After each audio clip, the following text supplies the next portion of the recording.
Ask not what your country can do for you. John F. Kennedy represented a breath of fresh air as the nation entered the decade of the 60s. He was young, handsome, and rich, a war hero who just a few years earlier entered a storybook marriage with Jacqueline Bouvier, as seen in this rare footage from the wedding. But for all his good qualities, Jack Kennedy had a wandering eye, and in Las Vegas he found a place that could help satisfy his appetites.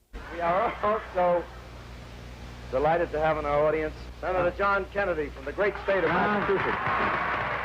Kennedy became friends with the infamous Rat Pack in 1954 after charter member Peter Lawford married into the Kennedy clan. JFK partied with Lawford, Frank Sinatra, and other Rat Packers, both in Hollywood and later in Las Vegas, while Jackie stayed at home. Newspaper records show Kennedy's first visit to Las Vegas was 1956. He made a speech, then met a string of young women supplied by Lawford and Sinatra. He was back again the following year for another speech and more entertainment, according to Lawford. Along the way, the senator became acquainted with the men who ran Las Vegas, including mob ambassador Johnny Roselli. Family patriarch Joe Kennedy was already well known to the Mafia, including Chicago kingpin Sam Giancana, the mob overlord of Las Vegas. The old man Kennedy was a very close friend of Giancana's. They were in business together in the old days, in the bootlegging business.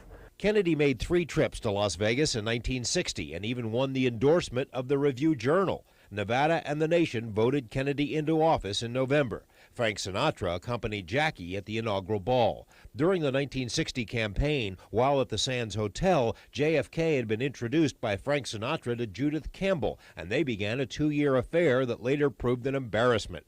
Campbell was simultaneously seeing Sam Giancana, and FBI boss J. Edgar Hoover found out about it. 1962 saw another Kennedy visit to Las Vegas, this time for a 2-hour inspection of the test site, accompanied by Nevada officials. The Nevada public seemed to adore the president, but some Las Vegas residents were upset about a Justice Department crackdown on the Mafia. Mob leaders said they had helped get Kennedy elected, and they wanted the feds to back off.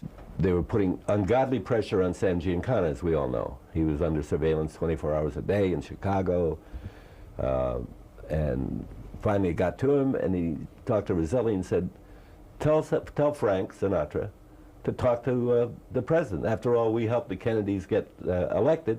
If Sinatra did, it didn't work. FBI wiretaps picked up Giancana and other mob leaders plotting to kill Kennedy. Roselli later testified that the Mafia had hired 2 hitmen to do the job, and a House subcommittee concluded it's 99% likely the mob killed JFK. Becker, among others, believes the seeds of that alleged conspiracy may have been planted here in Las Vegas. I knew, you know, as we all did here, the peccadillos of dear old President John Kennedy when he was here, but nevertheless, he was a human being.